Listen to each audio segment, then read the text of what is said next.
Hi everyone. I missed you guys so much. It's Ellie from Nourishment Redacted, and welcome to Lioness Lifestyle Live. Hi everyone, I'm Cristie from Meeting Wellness, and Ellie, I want to be the first one to welcome you back because we did indeed miss you last week. But we are so excited to meet with everyone this evening. Thanks everyone for coming. And I'm Hayley from Meatiswhereitsat. Get those questions ready for our awesome guest by putting a QQQ in front of your questions. So every week after the episode, we love for you guys to comment down below. And then we go hunting through those comments to find what we like to call the roar of the week. So, Ellie, get the picanha banner ready. Because I love how Eric always lets us know first picanha reference at 45 minutes and 48 seconds by our picanha president, and I guess that's me. The picanha president. So now the first picanha reference was less than 2 minutes in, and Eric, that was just for you. I love it. That's awesome. All right. So I'm sorry. I'm so new to everything. I'm like, what are we doing? So I want to give a big special welcome to our guest for this evening, Kat from Meatfield Living.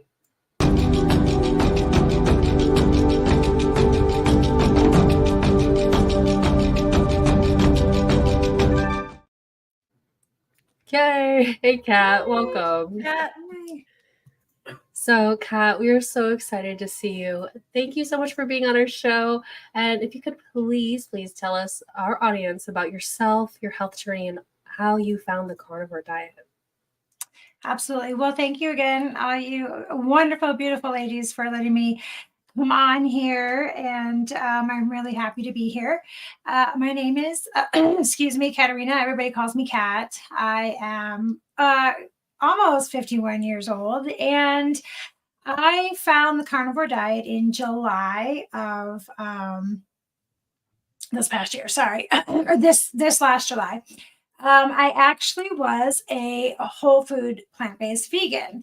I started out as a vegetarian way back in the day when I, probably about 13 years ago, back when I was in the service. My teenage daughter was into, let me be a vegetarian. You know how kids, well, I don't know if you have teenagers, but they go through these things. And so she decided that she wanted to be a vegetarian. And so I kind of fell in with it. And I was healthy. I was in the Army. I didn't have, any issues. I was young-ish.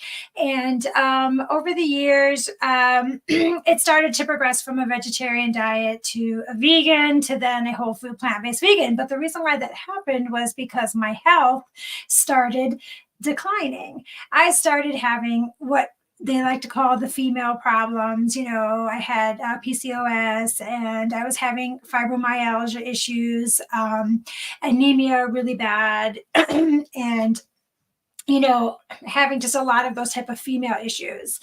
And of course, every time I'd go to the doctor, they'd always be like, well, you're a female and you had a kid or two kids, and that's just what's going to happen. Then I started having really bad migraines. My fibromyalgia was getting worse. I was having horrible gut issues, IBS.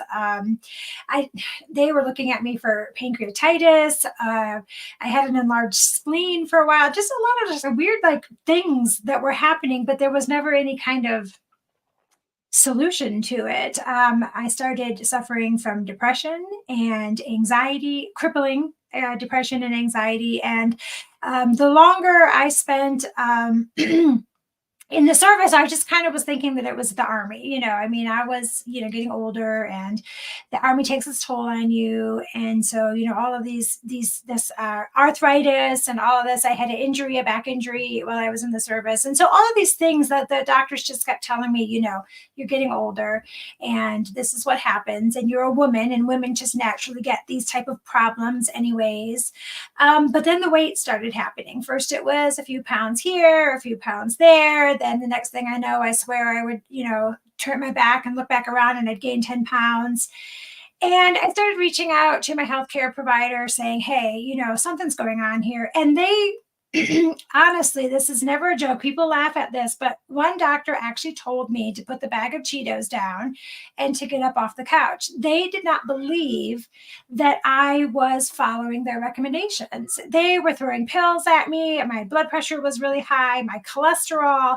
I mean, I tell this story all the time, but my triglycerides were in the 800s. But they didn't believe that this was happening from a whole food plant-based diet. They said, there's no way, you are not complying to our recommendations. And I would try to get a different doctor, and they just continued to just brush me off and make me feel like I was crazy. All of these things that were happening to me. I may have told Cristie this at one time. I even had an incident where my anxiety had hit me so bad because they had put me on antidepressants that I had something called the serotonin syndrome. And I went to the ER with it, having like progressively worse, horrifying panic attacks, racing heart, and all of these things. And they locked me in a padded room and took all of my clothes and all of my belongings from me as if I was crazy. They put me on this medicine and told me that, you know, this is going to fix your problem. And when I came in to talk to them about, they locked me in a padded room. So there was just like this progression of things that were starting. And it's not any one thing. It was just a whole bunch of things. And I would go to my doctor and I would say, I have this horrible pain in my side. And I think they thought that I was malingering. I'm almost positive that I even heard somebody say, oh, you know, because I had gone to the emergency room one year so many times and had so many CAT scans and other things going on with my digestive tract and stuff, that I had the maximum that you could have in a given year, and they could never tell me what was wrong. And I try not to say this, I try not to go too long because I talk a lot, but I was well over 235 pounds 7-8 months ago, probably much higher than that. I went to my doctor again for my back. I was on a walker, and I couldn't even walk without a walker, and I couldn't go places, and I couldn't do things. And I went to my doctor for something. I'm not even positive what it was. And she ran all my, you know, your normal tests, your cholesterol and that. And she was like, look, you've got insulin resistance, you're pre-diabetic, your blood pressure is high, you've got all of these other conditions, you have another undiagnosed autoimmune condition that's causing like this petechiae rash all over my body, that wasn't, you know, my kidneys or my liver. I had already had kidney and liver damage, though. What do you call that? Fatty liver, non-alcoholic fatty liver. And then my kidneys were not functioning the way that they should. And they tried to blame it on, you know, the big C that I had, but I had really a lot of oxalates in my kidneys and interstitial cystitis. So I go to the doctor and I tell her, please, please help me, because I can't live like this anymore. I don't want to live like this anymore. My mom had just passed away a few months prior, and I didn't want to be around anymore. And my little boy found me in tears. And so I, you know, again, talked to my doctor, please help me. Please help me. I want to kill myself. Please help me. And she said, here's a prescription for Ozempic. And I always say this, and I'm like, I, number one, can't afford Ozempic. I don't know who could, but number two, is this safe to take? And they were like, yeah, that's what we're doing for insulin resistant and whatever. But I started looking at the side effects, and I got terrified. I was like, no, I'm not going to do this. And I started just one more time. I'm going to just look one more time. I'm just going to try something. Obviously, all of these like digestive issues, they're being caused by something that I'm eating, but I don't know what it is. So what can I do to at least fix that? Just one thing. Let's start one thing, because my little boy needed me. And I ran across Dr. Barry's video on insulin resistance. And then it was Carnivore's me. And then it was somebody else and somebody else. And I just sat there on the TV just watching all of these videos. And I was like, what do I got to lose? I mean, I'm over here trying to plan my demise. So let's just try it. And I ran over to Sam's Club, and Cristie knows the story. I just started throwing meat, and it had been, I think it was even more than 13 years, but it had been so long since I had looked at meat. And I never really liked meat a whole lot even before I became a vegan. But I started throwing all this stuff in my cart, and it felt gross and it smelled gross. And I even had things like oxtail in there. I didn't know what I was doing. And I just took it all home, and it was horrible. The first few days, I was sick all the time. It smelled bad. I didn't know what I was doing. I was either cooking the meat too much or not enough. It was such a journey. It was such a journey. But that's how I came to it, because I was planning, how I was going to exit stage left, because I had become such a burden to my family and to myself. And when you look in the mirror and you see no worth, because I don't know. I credit it to Dr. Barry, because he's the first one that I saw. And now there's so many amazing people out there telling their stories, that's actually how I decided to do my channel, because I have nobody to support me. It's not to say that my husband wasn't, or that my family wasn't necessarily. They just assumed it was another one of those fad diets. And I said, I'm going to start a YouTube channel because it's going to hold me accountable, because somebody's going to be expecting me to post this video. And, there's somebody else out there like me going through what I'm going through. And there wasn't a whole lot at the time that I started looking, but there's a lot now. But that's how I ended up doing what I'm doing, because I thought that I needed to share my story in case somebody else was trying to unalive themselves as well, because the doctors said they were crazy.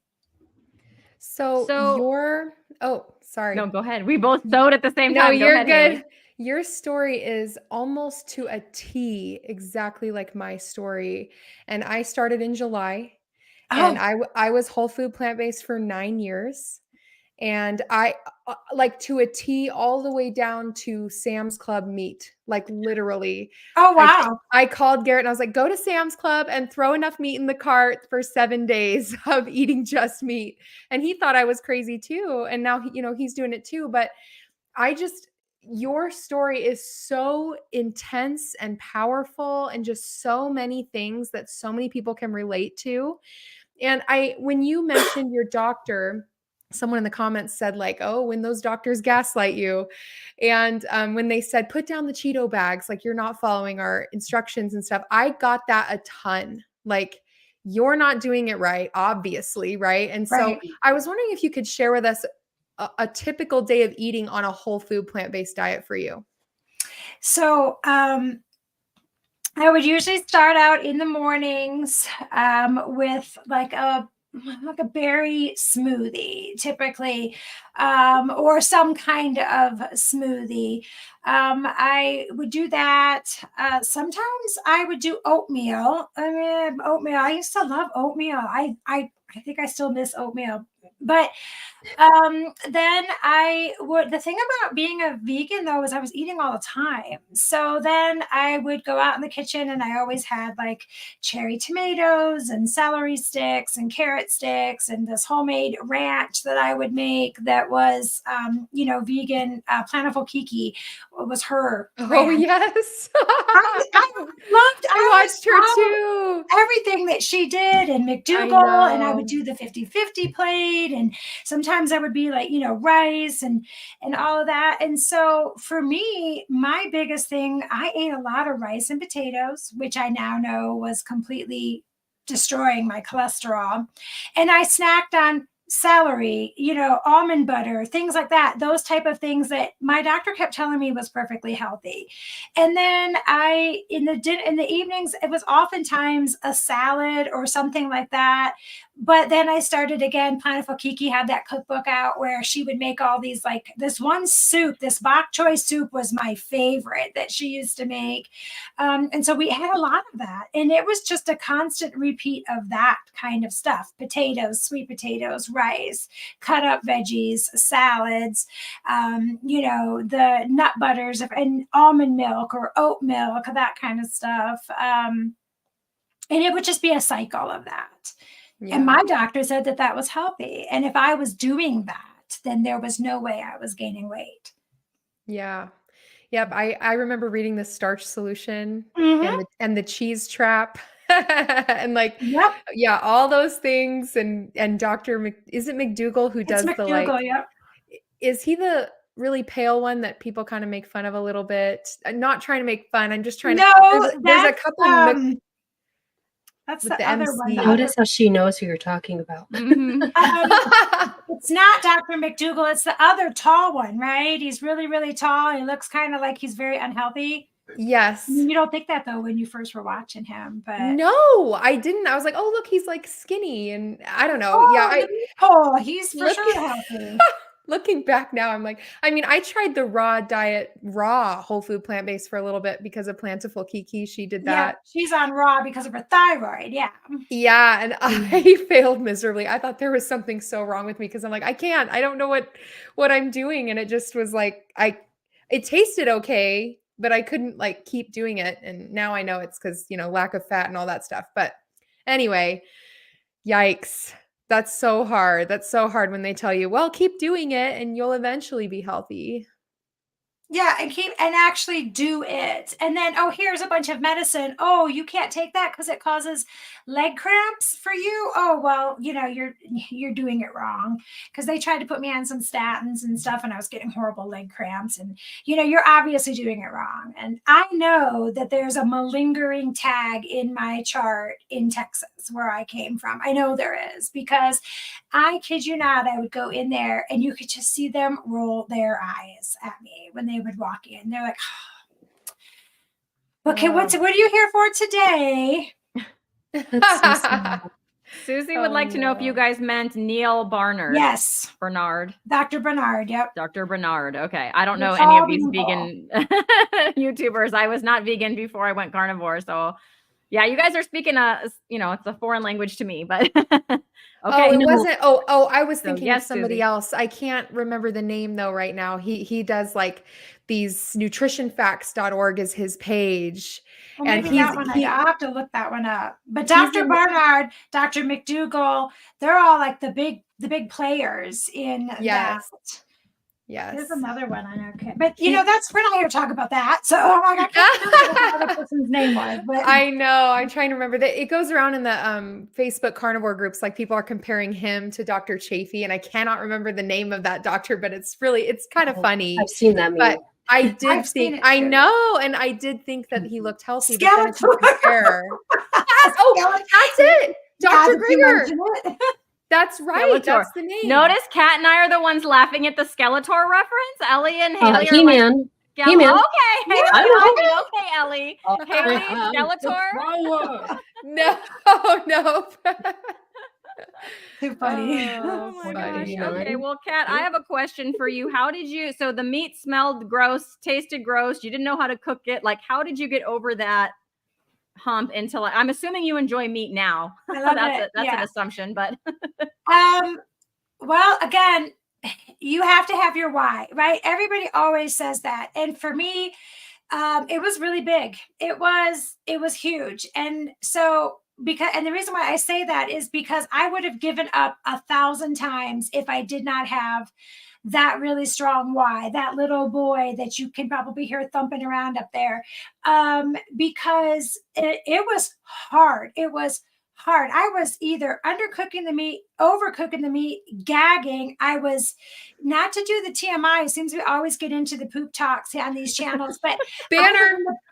I was in the, oh wait, is that something? yeah, that's a banner we do. Oh, I was in the bathroom all the time. I was nauseous. I just kept trying. And the truth is it was ground meat is what got me through. It was the one thing that didn't smell funny. It was the one thing that I could season the crap out of and then cook it till it was almost burnt. That was my thing. I would cook it till it was so crispy, and I could get that down. And the whole time I'd be like, and then my stomach was so upset. And then you put meat in a stomach that's not used to digesting that. It sat in there like a rock. It was bad. I don't know how I got through it. I can tell you this: if you don't have a why and you're venturing in this just blindly, I could understand why people would give up so easily, because it is hard. But after about that second week, I started, that ground meat, it smelled good. Like the ground meat smelled good. Like that became my favorite. And so that's why I say I lived on ground meat probably for my first month, because the oxtails were good, but I mean, and they tasted really good, but getting around that fat, they tell you don't eat fat, and you getting around eating that the first whatever, you're just like, oh, okay. But now, I mean, that's my favorite. But ground meat, it was my savior. Ground meat, and then I introduced eggs and bacon, and those were my big players in the game.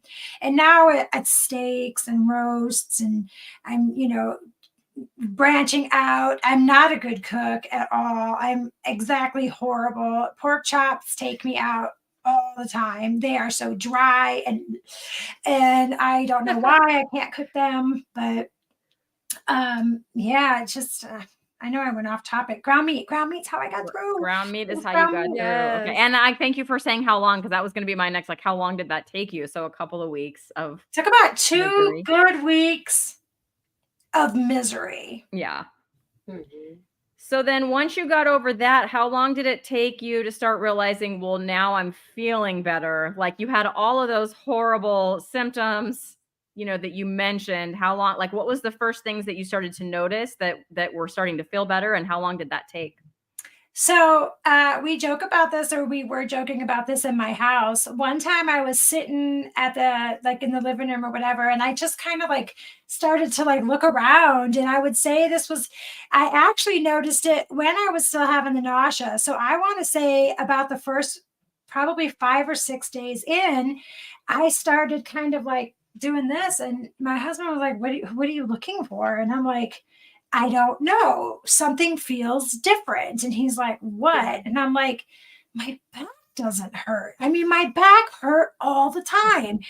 And like I told you, I have a back injury from the service, and I have a degenerative disc disease, and I've got arthritis, and I've got the sciatic, all these other things. And I was like, is this what it feels like to not have back pain? And we all, we laughed like, oh, must be having a good day. But then I noticed it was continuous. My right knee. Now, mind you, these things are not gone, but I noticed that this weight of this pain was off of me. And I was like, what is going on here? And my husband's like, what are you looking for it behind you? You waiting for it to come? I'm like, I don't know. It just seems so weird. I can turn in my seat. And I noticed what felt to me like my body was lighter. And at this point, or not so heavy or so stout. And it's funny because I only started weighing myself. I had loosely doing the meat and vomiting and diarrheaing. I only started, sorry, I might sleeping in my back, but I hurt myself. That's not from this. I started noticing that I could move easier. I don't know. And to me, I know that sounds weird. People are like, what do you mean you can move easier? I just felt lighter. I felt like something wasn't weighing on my joints. And I guess it's just inflammation. Maybe the inflammation was leaving my body because my hands used to be like, I couldn't move my fingers like sometimes. And that was the first thing I noticed, was this general feeling of lubing up my joints, maybe. I don't know how to explain that. I know that sounds funny. But it was weird. I think it's incredible. Sorry to cut you off. I was just going to say real quick that I think it's incredible how we can live such long lives and not realize how much pain we were in until it's starting to dissipate, or it completely disappears. And your story is so tragic to me that you went to doctors and you were basically pleading with them, and it just ended up being there was no hope in sight for you. And then you do one simple thing, which, I mean, it's not simple in that it was easy to do, but simple in the grand scheme of things. You changed your diet and you changed your lifestyle. And now you're able to share your experience on YouTube, and you're making so many like connections now. I see you've been very busy on YouTube, which is so fantastic. And so I was just kind of curious if you could give any inspiration for those who might be vegetarian, plant-based, vegan, whatever it is.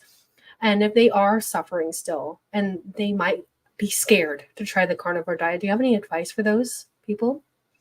I understand because I was terrified, especially with cholesterol, triglycerides. My triglycerides were so high that they couldn't measure my cholesterol because it had turned my blood to milk, like essentially. So I understand the fear.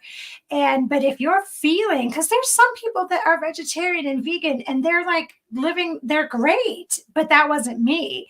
And if you're feeling this kind of way, try it. That's what I say, because you don't know how bad you're really feeling until you feel good. And you like, it will make me cry if I talk about it too much, because you think you're doing okay, but you're not. And you don't know that until you actually get to feel that, something's different. And in my case, I knew I wasn't okay, but I didn't know what was doing it.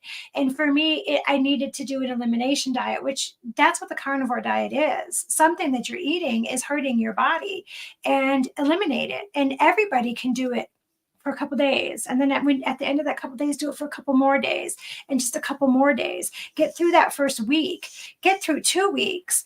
You will feel so different. And if you don't, if I'm wrong, if you follow the carnivore diet exactly as it should be followed and you don't feel different, then I understand that it's different for you. But there isn't a single person that I have talked to that has started this way of life that has been suffering like I have that have not felt relief. There's not one person that I know personally that has tried it. So my advice or my word of wisdom is just give yourself the opportunity to feel good again.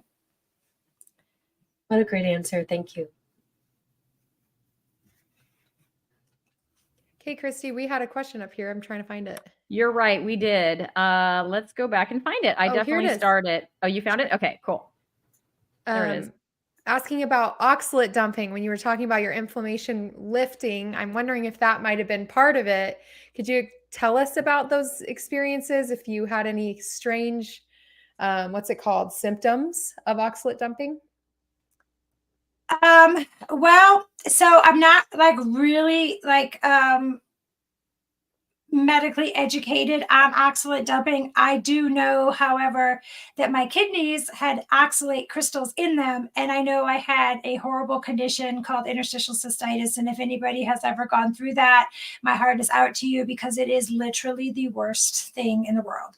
I don't know if this is oxalate. So again, educational wise, I don't know a whole lot about it, but I had a lot of headaches and rashes on my skin. I had a lot of pain. My bladder there was no medicine that was making it better during those first couple weeks. And I had a whole lot of just like my joints hurt at first. The first couple days, I felt like I was like somebody was crushing me, maybe the first 2 or 3 days. I started doing electrolytes though, and that kind of helped. So I don't know if that was oxalate dumping or not, but I have to believe that it must have something been doing it, because they saw the oxalate crystals in my kidneys, and my bladder was so. Cristie, you raised your hand. Yeah, I have had it, and my symptoms were gone, but it was horrible. Horrible. Yeah. So I don't know if I have a really great answer for that question, because I don't know enough about it to speak. Yes, that's what I had, but it had to have contributed to the misery that I was going through. So you mentioned kidneys, so I wanted to pop this up here because early on, Sarah said that she's fearful of continuing carnivore with my history of kidney stones. And to Kat's point, it's my understanding, again, I'm not a doctor, I don't medically, can't speak medically about it, but it is my understanding that it's the oxalates. A lot of that stuff is from the vegetables that get, that's what causes those kidney stones. So spinach. Actually, spinach has more. If you eat a lot of spinach, it's your baby. Spinach has so many oxalates in it that you can actually oxalate poison yourself by spinach, which is really scary, because I used to eat a lot of it. Now, obviously, cooking things kind of reduces that a little bit. I've been looking into it more, simply because my kidneys, I had reduced kidney function. They saw oxalate crystals in there, and they, hilariously enough, did not tell me to stop eating spinach though. But since I had gone back in after being on the carnivore, they're gone. Those they didn't see them in my kidneys, and my kidney function is back to normal. So I too was very worried about my kidneys because, again, I had the big C, I won't say it, but I had to take Paxlovid, and that damages your kidneys. So was it that? Was it the Paxlovid, or was it my diet? I don't know, but my kidney function was not great. And now it's perfect. Even my cholesterol is good. Everything. From July to now, my cholesterol is normal now. My kidney function is normal. They didn't tell me if they still saw the fatty liver, but I mean, I don't know about that, but I don't have, I mean, I could just go on all the things that I don't have anymore. Right. But it's the spinach that's causing the oxalates, the spinach and those high oxalate leafy green vegetables, because they're making those crystals so that you don't eat them. They're trying to protect themselves, those plants.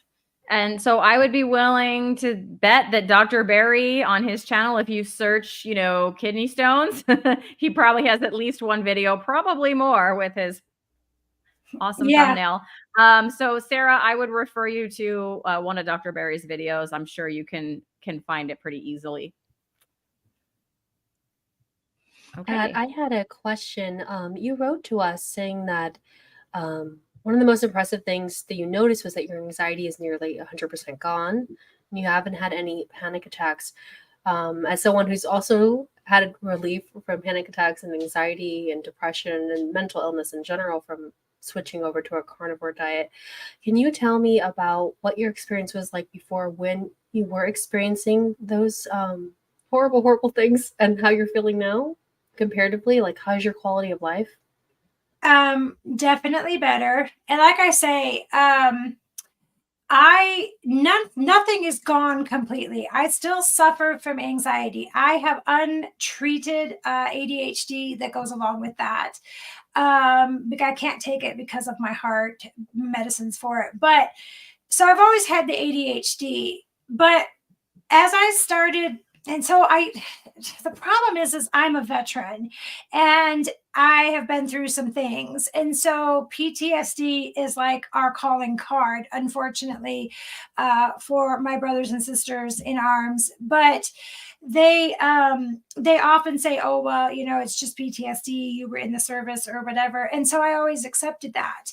But I got out of the service, and then I started noticing that going out in public was causing me to just feel like just so bad. And it started like this weird racing heart and agitation.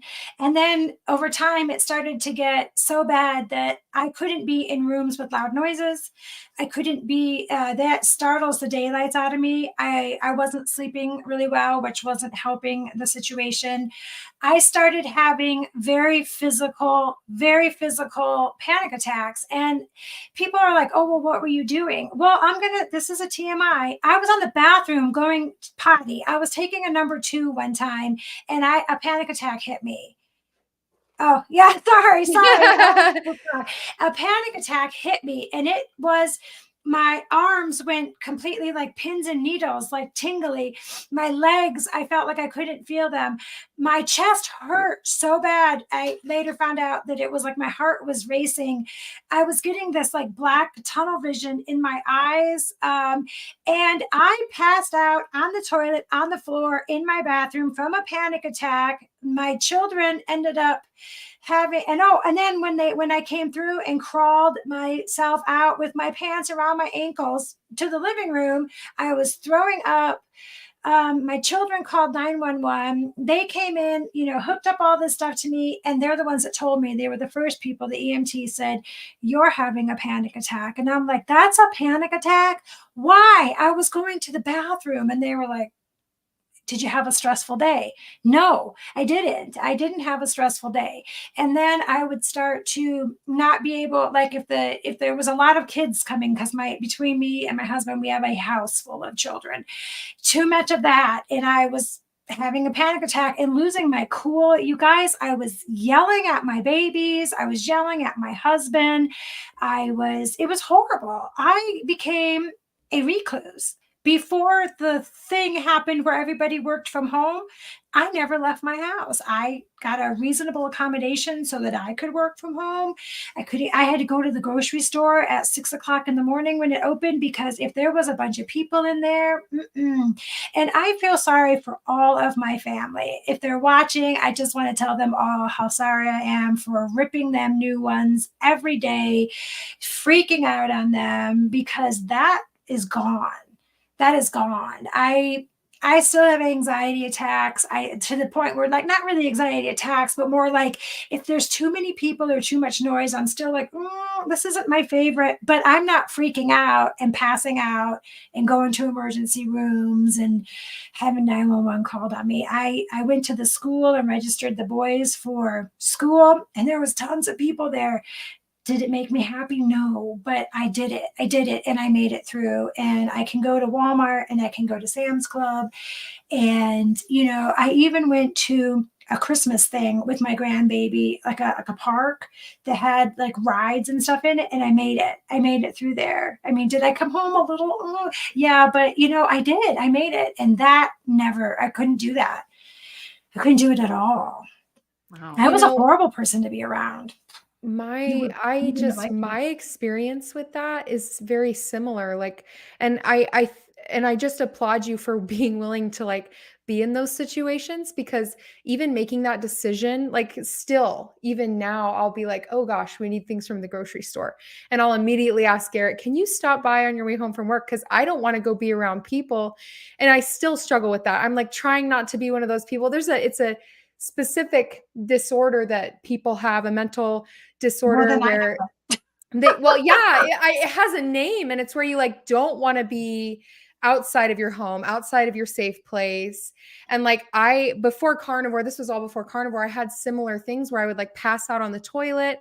I was just told by the EMTs that like this just happens to people, and I didn't even ever that's what I wondered. I'm like, and Garrett was like, I was like slapping her face to wake her up, and she, like, this just happens to people, just, oh, thank you, Ellie. Yes, that's what it is.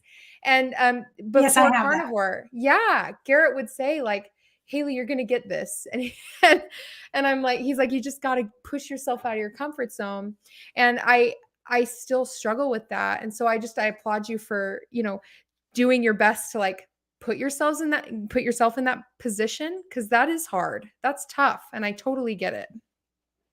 Well, I'm glad I'm not the only one that had a panic attack on the toilet, because it's embarrassing, but I mean, this is real life. I'm going to just tell you how it is. Yeah. I mean, thank you for that. I definitely had that fear of leaving my house too. Actually didn't leave my house for like 5-ish years. Well, like alone. I always was with my husband or somebody else if I had to go out. But it is really scary when you don't know that you're going to be able to function. You're not going to be able to mingle with other people. You're not going to be able to like participate. And that in itself can be a nightmare. And so I'm like, we all are probably feeling, we're just so glad you're here to share your experience, because there are so many people suffering with mental health. Then when the panic attack hits, everybody's looking at you like there's something wrong with you. Mm-hmm. And again, I don't want to say I'm a vain person, but I'm a little bit of a vain person. And so people looking at me, and just like, what's wrong with her? And it was just humiliating to me. It really was. And you don't know when it's going to happen. You could be picking up a box of Cheez-Its, for crying out loud, and something happens. And the next thing you know, you're on the floor of Walmart with your pants around your leg. And I want to mention too that like I kind of, before that phase of my life, it was several years. It was probably like 3 or 4 years where that was happening to me too. And like, it would be when we had family visiting for like Thanksgiving. I remember a specific event. I think my mother-in-law is even here, and she probably remembers that, but I just got up early at 6 a.m. to like stuff the turkey with the butter. And out of the blue, I had all this butter on my hands, and I just thought I was going to pass out. And my husband like walked me into the living room, and I didn't understand what that was. And I do feel like it was like this stress response, even though nothing immediately at that moment had happened, but people had stayed the night. And I just like woke up on the couch, and Garrett's like, oh my gosh, I had to catch you in the living room and like lay you on the couch. And we all got freaked out. My in-laws were there and they saw it, and it was embarrassing. And like, I used to kind of wonder about people that couldn't function properly in public, like, oh, there's something wrong with you. And then I became that person. And so now like you and I can, relate to those people and be more understanding when they're maybe acting different in public, or maybe they do need someone to say, hey, are you okay? Do you need to sit down? And I almost had to reach out to someone like at Hobby Lobby. I was with my daughter and I thought I was going to pass out in the middle of the aisle. And there were these people right there picking out ornaments. And I almost had to be like, hey, can you like help me sit down? But like I didn't, because I was afraid, of what they would think of me. And I think we all have that side of us that's like vain, where we're like, I just want to be a normal person and not draw attention to myself. And that was the conundrum for me too, because then I would get mad because people were treating me with kid gloves, like, oh, she can't do that, or she can't do that. And I know that I couldn't, but then I'd be mad that stop saying that. There's nothing wrong with me, but there was. And it was like this just never ending cyclical thing. And it was hard. Again, it just led to no quality of life whatsoever. Nobody wanted to be around me. My kids, when they would be like, oh, well, we can't do this because mom, or let's go to the zoo. Well, we'll have to, they rented a wheelchair for me one time and they kept letting it go. And I was running into, and it's funny, we joke about it now, but I think I was just such a burden to them that they would let my wheelchair go and I'd run into the bamboo or whatever. And like, I became the butt of people's jokes. My family are a bunch of kidders anyways, but still, like, I became that burden. And God, that's horrible to feel. I'm supposed to be the strong one with my kids, not, them raising me. It's kind of what happened. Yeah. Well, and when you have those breakdowns too, like I remember my oldest was like 6 at the time, and she would come over and like pat my cheeks and be like, Mom, it's okay, I'm holding you through it. And it's like, this is ridiculous. Like, why? This should be the other way around.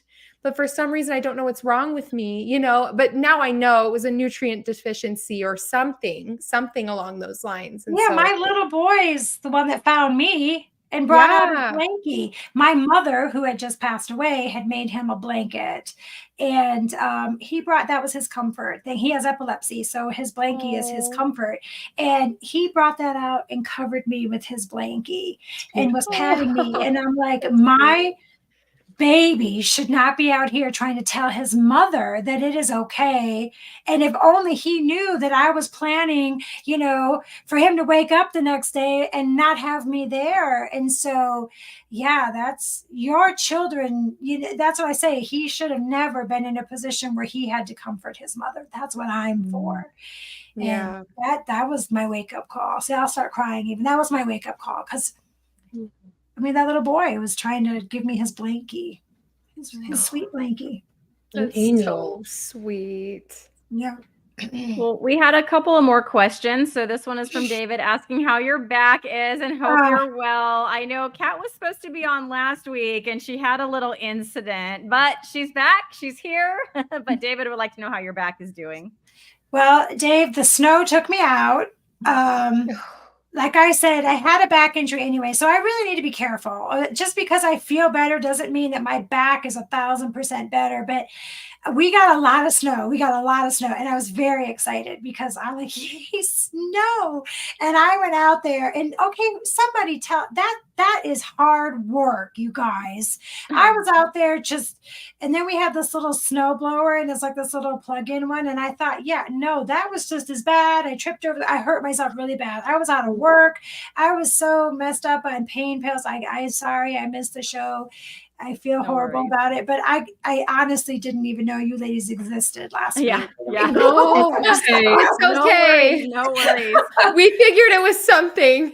Yep. Yeah, we were worried about you. I felt so bad when I got back on my phone. I was like, oh my God. No, it was good. We had just fun. Glad you're okay. We were worried about you. We were like, oh no, because we knew you wouldn't just blow us off. So, but it's nice to see that you're on the mend. And then Susie's wondering if you could please talk about your experience with fibromyalgia. How has Carnivore helped with that? So So fibromyalgia is one of those, what do they call those, by exclusion type diagnoses, I guess. It's But like an they umbrella. gave It's like an me umbrella term. gabapentin for that. One of the many cocktails of drugs that they've given me to handle my conditions over the years, which for the record, I do not take. But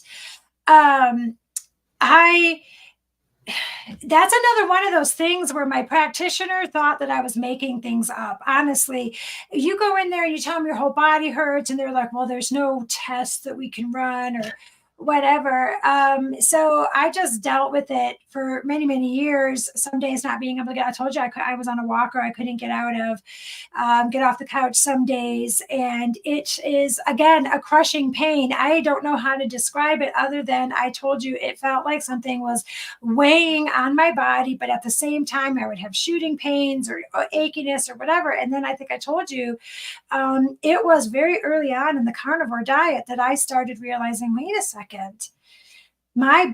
I'm moving, my body doesn't hurt. I mean, there were days, this might sound crazy, but there were days I couldn't get out of my bed, and even laying in bed hurt me so bad. It hurt my back, it hurt, everything just hurt all the time. And I know, I see Deb says gabapentin is scary. Yes, do not ever read what that drug can do to you. It is horrible. But I would go to my doctor, and after a while, they were just like, cuckoo for the Cocoa Puffs. But I just don't know how to explain it. I could move. It felt like something wasn't crushing me. There are still days, especially when I fall out in my driveway, where my whole body hurts. And there are days where if I have too much dairy, my body hurts. I have learned very quickly, though, that if I cut that crap out, then my body doesn't hurt as much. So for me, it has been a huge relief. I'm not saying it's cured it 100% because I haven't been on the carnivore diet that long. I wonder what it'll be like a year from now or 2 years from now. But I felt a huge relief right away. I did. Yeah, that great. Like my mom actually has fibromyalgia, and she's on gabapentin, and she gets night terrors, like they're horrible. And she describes her vivid. Yeah, like she beats up her husband. It's very scary. Sorry. Yeah, it's funny. It's funny, but not funny. It's funny, not funny, but it's like I could just only laugh about it because I wish that she would listen to me. Like, and all the amazing stories that we have on here, she describes her pain as like burning. Like, as my mom, we're not going to go into this, but she was struck by lightning and electrocuted. Oh, wow. And so she has fibromyalgia because of it and PTSD. So, relating that to you. And she expresses her pain with like half of her body being on fire. Would you say that that's accurate for you too? Or? Well, okay. Yes. And also, yes, because I also have a lot of neuropathy. I have a lot of nerve damage. So my body, especially my left side, is burny a lot of times. Yeah. That nerve pain, which fibromyalgia, is burny. And so I don't know if it's from the fibro, if it's from the neuropathy, which for the record, gabapentin is also what they use to treat that as well. So it's a double-edged knife on that one. But yes, I would describe burning as also, like I said, you can lay in your bed and just everything on your body feels horrible, and you don't even want to roll over because your body feels. So I feel for your mother because it is another miserable thing, and that's like what I want to tell my sister because she also has it, and if she would just try carnivore, maybe she would get some relief. But you can't make people do stuff. They have to want to do it on their own. So, and she doesn't want to do it. So I relate so much. Thank you. So Poppy is saying, good morning, ladies. I'm in South Africa. It's 3:46 a.m. and I'm wide awake. I should be sleeping, but every day at 3 a.m. I wake up. What can I do to fix this? Anyone have any sleep advice?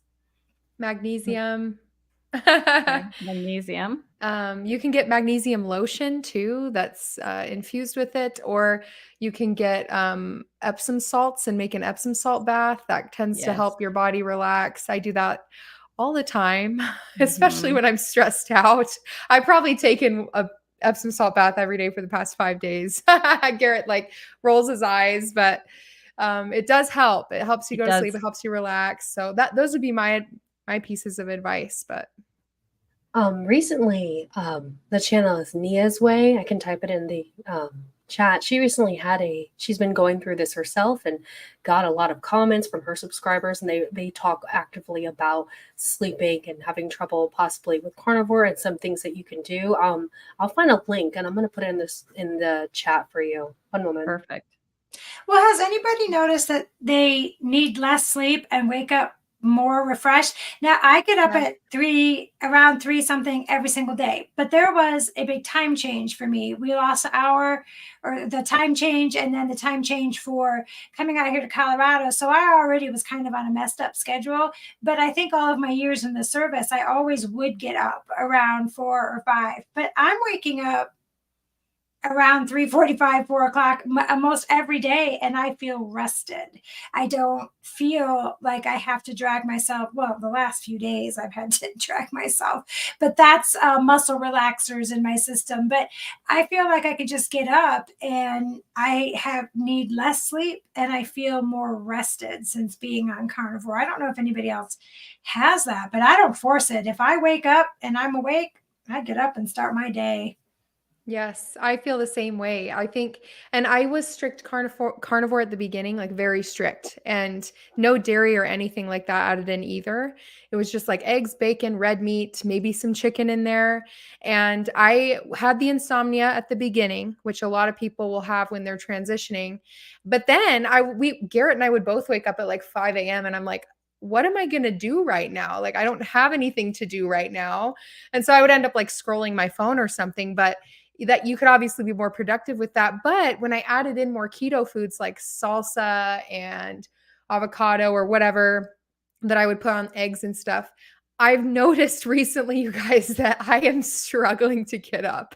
Like I sleep so much later and I'm not rested, even though I'm sleeping longer. So anyway, that's just my experience. But yes, I feel that. Like recently I've cut it to more strict and I wake up early again.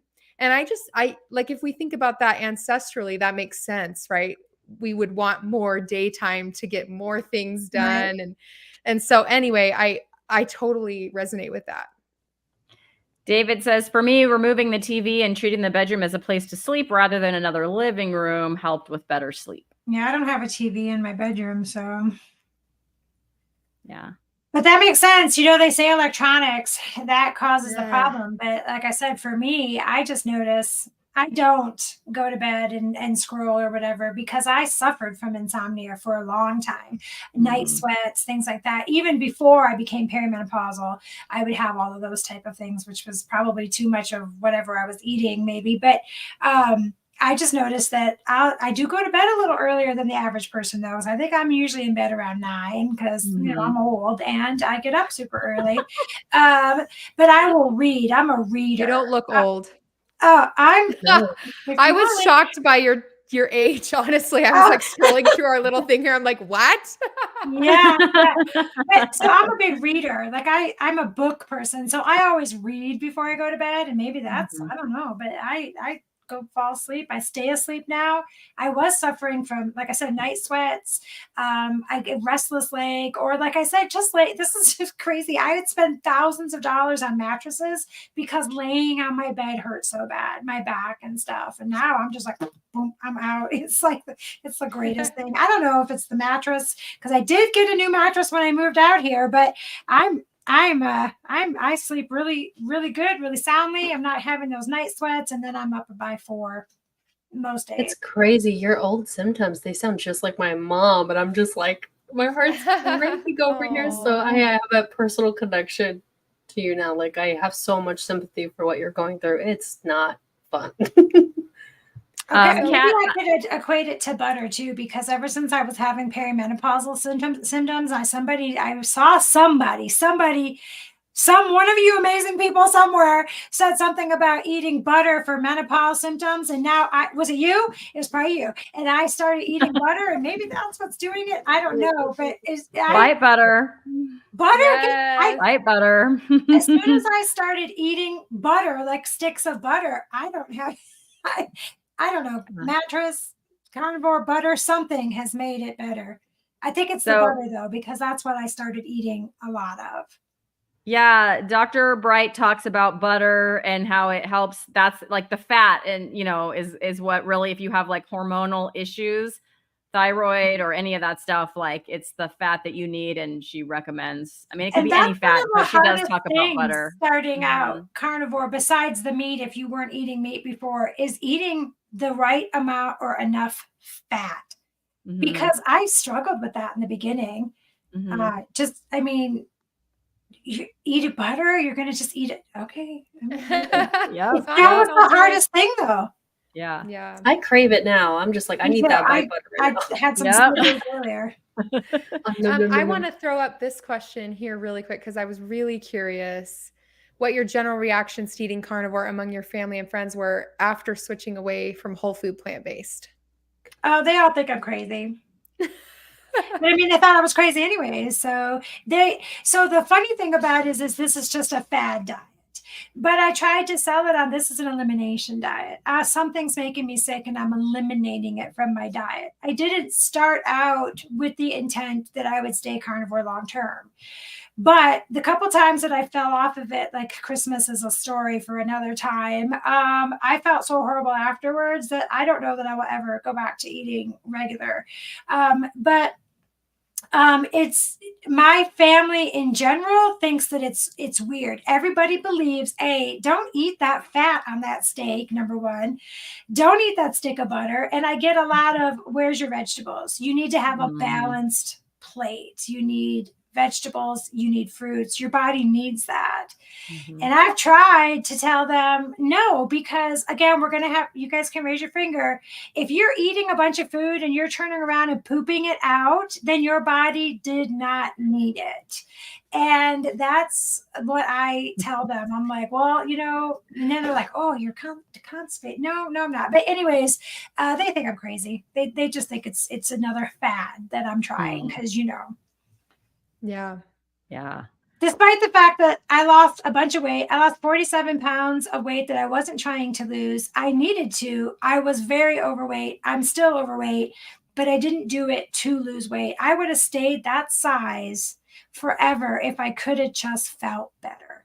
I would have been this big, but happy, and so it was never intended to lose weight, but 47 pounds dropped off in just a couple months. I haven't weighed myself recently. But I mean, I don't know. They look at that and they're like, yeah, of course you're losing weight because you're unhealthy. Your body it's not getting what it needs. You're wasting away. You're wasting away. I'm sorry. Wow. You're paving the way. You are paving the way to health for other people. They will see it. They'll see the difference and they'll get too curious. That's what do actually have a really good close family friend that's been following me that tried it. And at first it was a rough, rocky road for him because he was still trying to have those cheat days and things like that. And I was like, no, if you're going to do it and you want to give me an opinion, do it correctly.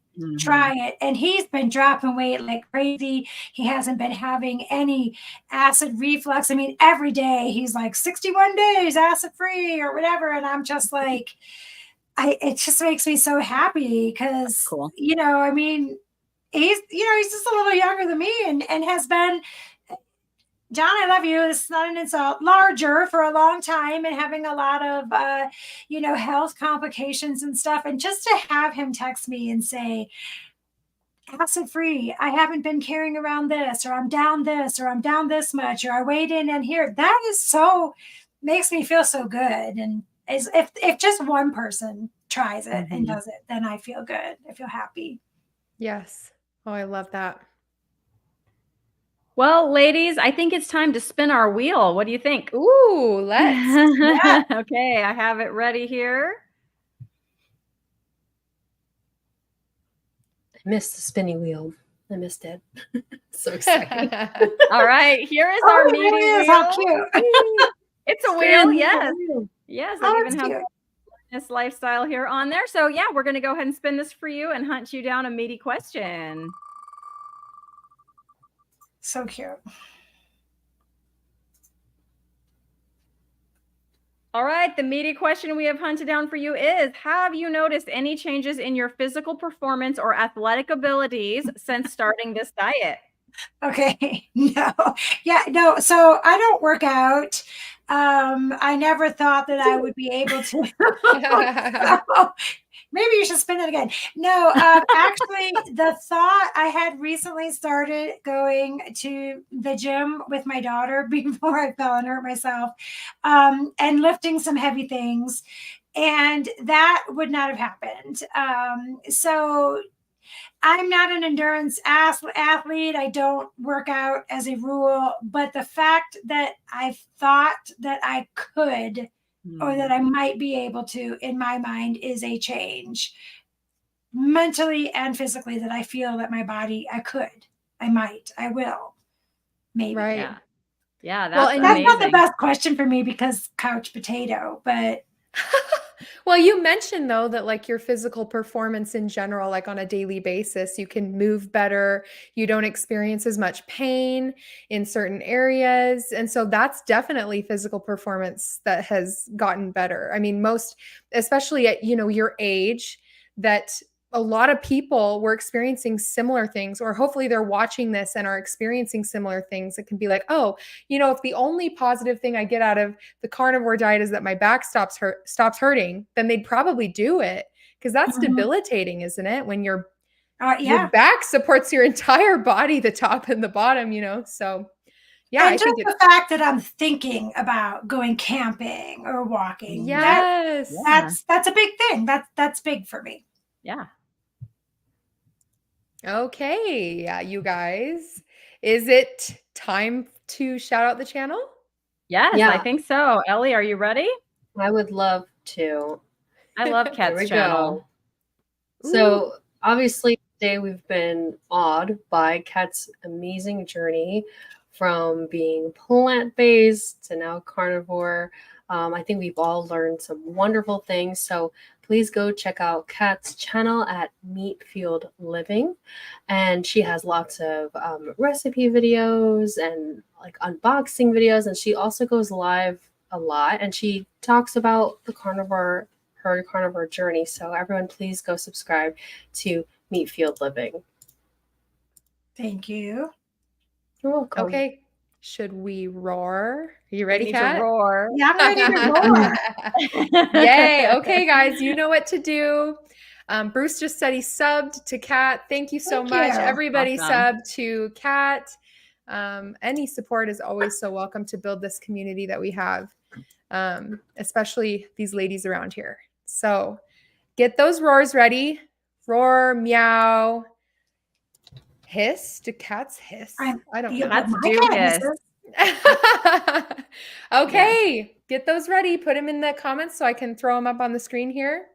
Ready, guys? 3, 2, 1. Cool. Ellie, you got a good one with that deep voice of yours. Yeah. I love. I've got range now. Thank you, I told you Deb. Stevie Nicks. She sounds like Stevie Nicks. Sing good. something for us, Ellie. Yeah. I lost my singing voice. Maybe next time. Oh, look at this teeny tiny roar from Gary. Oh, little. It's like Oh, look at that little roar. How she roars so small.